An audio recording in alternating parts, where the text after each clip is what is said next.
Si vous n'avez pas réglé ces 4 blessures d'enfance, alors vous serez la personne idéale pour attirer les manipulateurs dans vos futures relations de couple ou même amicales. La première blessure intérieure, c'est celle qui consiste à vouloir chercher de l'amour auprès des personnes qui ne vous en donnent pas. Le schéma, c'est vous êtes en couple et il y a une personne qui, peut-être des fois elle est gentille au début de la relation, mais plus la relation avance, plus elle devient cassante, froide, distante, rabaissante.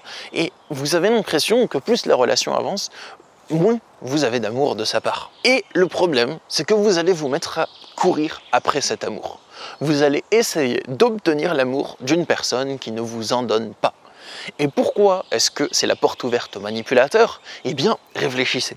Si vous devez vous mettre au service de l'autre pour obtenir des miettes d'amour, c'est facile de vous manipuler. Il suffit de faire du love bombing, donc bombardement d'amour, de vous donner plein d'amour au début. Une fois que vous êtes accro à ça, eh bien l'autre personne n'a qu'à vous retrancher progressivement cet amour pour que vous ressentiez un sentiment de manque et de peur, et que ce manque vous pousse à vous sacrifier, à faire des choses qui ne sont pas forcément bonnes pour vous, dans l'intention d'obtenir son amour. Et à ce moment-là, c'est une sorte de manque primaire qui s'active en vous. C'est plus vraiment réfléchi, c'est plus intellectualisé, c'est une sensation de manque. Vous avez peur que l'autre parte, ça vous prend dans vos tripes, vous le sentez, c'est viscéral, et ça vous pousse à agir de manière instinctive, intuitive.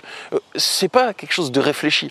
Et donc, la peur, elle va vous guider à renoncer à vos besoins. Vous ne pensez plus à votre épanouissement, à votre expansion, à votre liberté dans votre couple. C'est fini.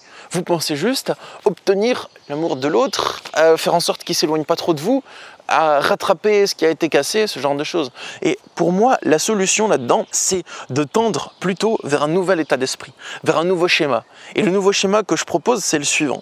C'est chercher les personnes qui, de base, vous acceptent. Alors oui, il n'y a peut-être pas le même piquant qu'il y a dans une relation avec une personne toxique et manipulatrice.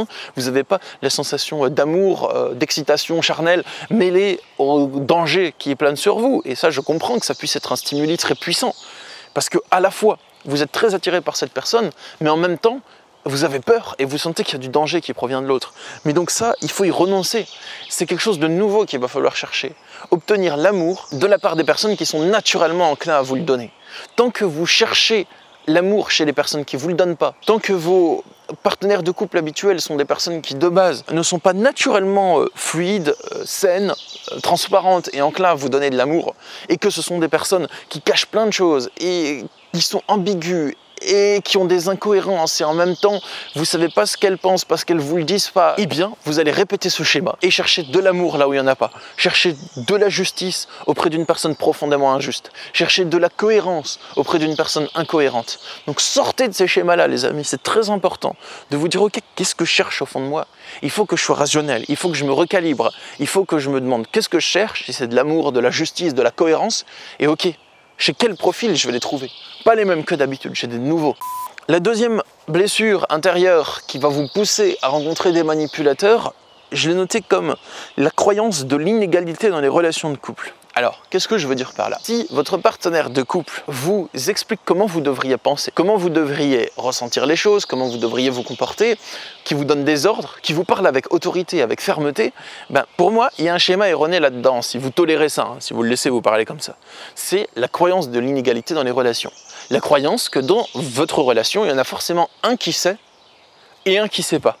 Un qui est autoritaire et un qui suit cette autorité. Un qui domine et un qui est soumis. Et vous avez le droit de croire ça, si vous voulez. Mais là, dans cette vidéo, je ne vous explique pas comment penser dans votre vie, je vous explique quelles sont les croyances qui vont laisser la porte ouverte aux manipulateurs et les blessures intérieures. Et ça, c'en est une. L'habitude d'être soumis à l'autorité d'un partenaire, et pour vous, c'est normal. Et aussi, la croyance que l'autre sait mieux les choses que vous dans la vie, de manière générale. Moi, je ne vois pas les choses comme ça. Pour moi, un couple, ce n'est pas un supérieur et un inférieur. C'est deux personnes. Et écoutez-moi bien, c'est très important ce que je vous dis là. C'est deux organismes qui choisissent de fonctionner ensemble de manière harmonieuse pour les deux. Donc, on ne va pas voir qui a le plus d'expérience de vie que l'autre. Peut-être que partager son expérience, ça peut être utile. Partager des conseils à l'autre, ça peut être utile, bien sûr. Mais ce n'est pas un dominant et un dominé. C'est deux organismes qui décident de fonctionner de manière cohérente avec l'autre. Donc si moi par exemple, admettons je prends une compagne et que cette compagne, j'ai l'impression qu'elle a moins d'expérience de vie que moi et qu'elle devrait m'écouter, qu'elle devrait m'obéir dans la vie. C'est malsain, ça va pas. Pourquoi est-ce que je m'énerverais sur une pauvre meuf en pensant qu'elle connaît moins la vie que moi? Ce serait malsain. Si je choisis une personne qui a l'air peut-être plus naïve ou qui me semble avoir moins d'expérience de vie que moi, admettons, je ne ferai jamais ça dans l'intention de la soumettre. Je ferai ça parce que j'apprécie des qualités chez elle. Et dans ce cas, je décide qu'on doit fonctionner de manière cohérente ensemble. C'est pas moi qui dois décider. On doit fonctionner ensemble. Et même si son expérience de vie qui suis-je pour juger ça, mais serait moindre à la mienne, en fait, je dois pas lui montrer que je suis un supérieur et qu'elle doit me suivre. Je suis pas son daron, quoi. Mais je me dirais, ok, comment cet organisme-là et mon organisme font pour fonctionner de manière cohérente ensemble, à son rythme d'évolution et au mien. Et pour moi, c'est ça une relation saine. Vous devez toujours vous placer sur un pied d'égalité avec l'autre. Alors je dis pas qu'il faut nier les choses sur lesquelles vous êtes supérieur. Si par exemple vous avez une meilleure connaissance d'un certain domaine que l'autre, vous n'allez pas nier ça si c'est un fait. Voilà. Mais le but, c'est qu'on ne va pas rabaisser l'autre et que vous ne devez pas vous sentir inférieur à votre partenaire. Et si votre partenaire vous amène à vous sentir inférieur, pas juste dans un domaine précis, pas juste genre il est un expert en escalade et vous êtes un novice, logiquement c'est une personne experte, voilà. Mais si dans la vie, il vous amène à vous sentir inférieur dans la vie, de manière générale et globale par rapport à lui ou à elle, ça va pas du tout. Ça veut dire qu'il est inférieur à vous sur le point de l'évolution et de la maturité émotionnelle. Si une personne vous amène à vous sentir inférieur à elle d'un point de vue global dans la vie, c'est qu'elle est inférieure à vous du point de vue de son intelligence émotionnelle, de sa maturité émotionnelle. C'est très important d'intégrer ça. Avant d'arriver au troisième point, je vous invite à vous abonner à cette chaîne YouTube. Si vous regardez ma vidéo sans vous être abonné, parce que j'ai vu qu'il y a beaucoup de personnes qui regardent mes vidéos sans s'être abonnés. Et oui les amis, je le vois dans mes statistiques sur YouTube. Et aussi, si vous souhaitez avoir mon accompagnement individuel pour comprendre quels sont vos schémas de relations toxiques, ou si votre relation est toxique, et comment vous pouvez la transcender et vous en élever au-dessus, je propose des consultations pour ça. J'exerce ce métier depuis 2015 et il y a le lien pour réserver directement un rendez-vous avec moi sous cette vidéo. Et je ferai de mon mieux en mettant toutes mes capacités à votre service pour vous aider à avancer. Sur ce les amis, passons au troisième point. La troisième blessure intérieure qui peut vous amener à vivre ces relations toxiques, moi je l'ai appelée « Qu'est-ce que j'ai fait pour mériter ça ?» Alors ça c'est vraiment un problème. C'est quand, lorsque l'autre vous traite mal, vous parle sèchement, froidement, vous insulte, vous dénigre, vous vous sentez coupable. Je sais, c'est super courant ce que je dis, mais vous avez l'impression que parce que l'autre vous parle mal, que parce que l'autre vous parle avec dureté, avec froideur, c'est comme si vous l'aviez mérité, et ça fait de vous une mauvaise personne parce qu'il vous traite mal. Et ça, pour vous, ça vous semble peut-être normal, vous qui écoutez la vidéo. Mais pour moi, c'est pas normal. Pour moi, il faut toujours dissocier les choses. C'est très important. Vous avez peut-être fait un tort. Mais si l'autre vous traite comme de la merde, avec froideur, avec dureté, avec méchanceté, il a en tort aussi de vous traiter comme ça. Il faut toujours le faire. Et repérez ce réflexe en vous, où à chaque fois que l'autre se met à s'énerver contre vous et à vous parler de manière autoritaire, vous vous effondrez intérieurement. Et c'est pas juste l'effet de sidération du moment, et après vous vous dites non mais ça va pas, il a pas à me traiter comme ça. Non, non, je parle de au-delà de l'effet de sidération. Vous avez vraiment l'impression d'être en tort et vous vous sentez très coupable parce que l'autre vous a parlé comme à une pauvre sous-merde. Et il faut pas prendre les choses comme ça. Sinon, c'est la porte ouverte aux relations toxiques. Ça veut dire quoi? Dès qu'un narcissique, il va s'énerver parce que vous vous soumettez pas à ce qu'il vous demande, vous allez vous sentir coupable et pour expier votre culpabilité, vous allez vous soumettre à sa volonté. Donc vous allez devenir une sorte d'esclave de l'autre parce qu'il y a ce schéma de colère de sa part qui engendre de la culpabilité chez vous. Moi je pense que ça ne va pas du tout. Il faut changer ce schéma. Et apercevez-vous toujours déjà quand c'est en train de se produire, premièrement. Et ensuite, quand vous remarquez que vous êtes en train de culpabiliser parce que l'autre vous a parlé comme une merde, eh bien à ce moment-là, il faut dissocier les choses et vous dire « Ok, qu'est-ce que j'ai comme tort concrètement? Et qu'est-ce que l'autre a comme tort? Il m'a mal parlé. » Et ça va pas. Ne vous dites pas qu'est-ce que j'ai fait pour mériter ça.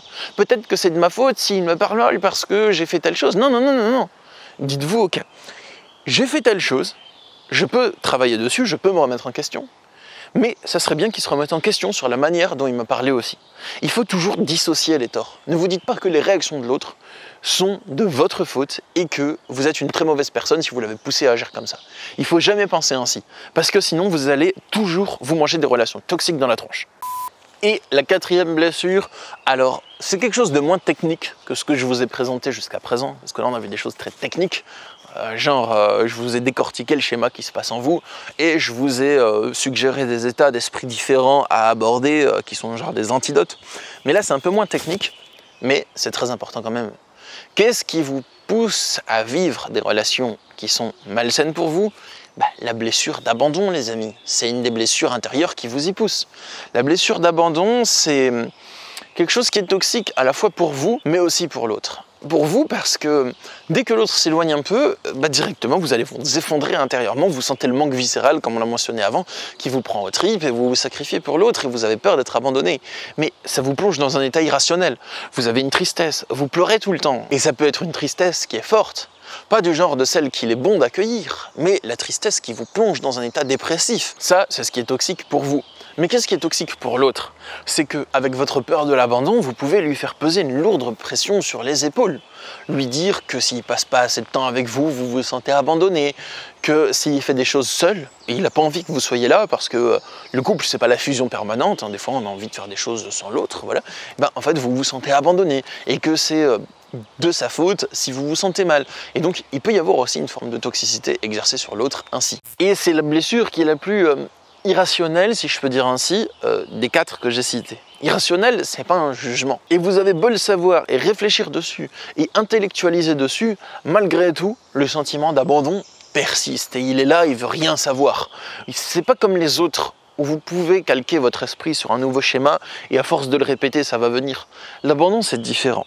Pour le dépasser, pour moi, il faut une sorte de package de plusieurs thérapies ou de plusieurs solutions. Let it pour until the river flow again.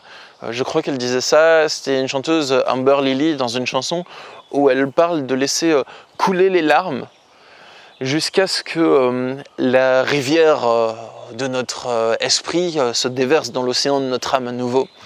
Donc ça peut être aussi de pleurer et d'accueillir sa tristesse jusqu'à la transcender, mais c'est pas tout. Il peut y avoir aussi la thérapie EMDR pour guérir des traumatismes, des traces traumatiques d'abandon, et du coup s'en libérer, avoir moins d'émotions par rapport à ça. Il peut y avoir la pratique de la méditation japa pour définir l'état d'esprit que vous aimeriez avoir à la place de l'abandon et le pratiquer jusqu'à ce que votre esprit s'aligne petit à petit dessus pour se hisser au-delà de l'énorme vague qui vous écrase d'émotions de souffrance et regagner un état d'esprit un peu plus rationnel et pragmatique. Mais pour ça, il faut diminuer l'intensité de l'émotion de souffrance d'abord, dans un premier temps. Donc, je vais résumer les 4 blessures qui vous plongent dans des relations toxiques, qui sont la porte ouverte pour ça. C'est numéro 1, votre tendance à vouloir accepter par les personnes méchantes. Numéro 2, la croyance de l'inégalité dans les relations de couple. Numéro 3, qu'est-ce que j'ai fait pour mériter ça? Numéro 4, la blessure de l'abandon. Si cette vidéo et ces conseils vous ont inspiré, vous pouvez les travailler à votre manière, prendre ce que vous avez envie de prendre, rejeter le reste. Et si vous souhaitez que moi, personnellement, je vous aide pour identifier vos blocages et les transcender, ou pour comprendre vos schémas de relations toxiques, il y a le lien sous cette vidéo pour directement réserver un coaching avec moi. Et vous aurez votre rendez-vous sous quelques jours à peine. Je vous dis rendez-vous à bientôt, dans quelques jours, pour une prochaine vidéo sur cette chaîne. Bye les amis!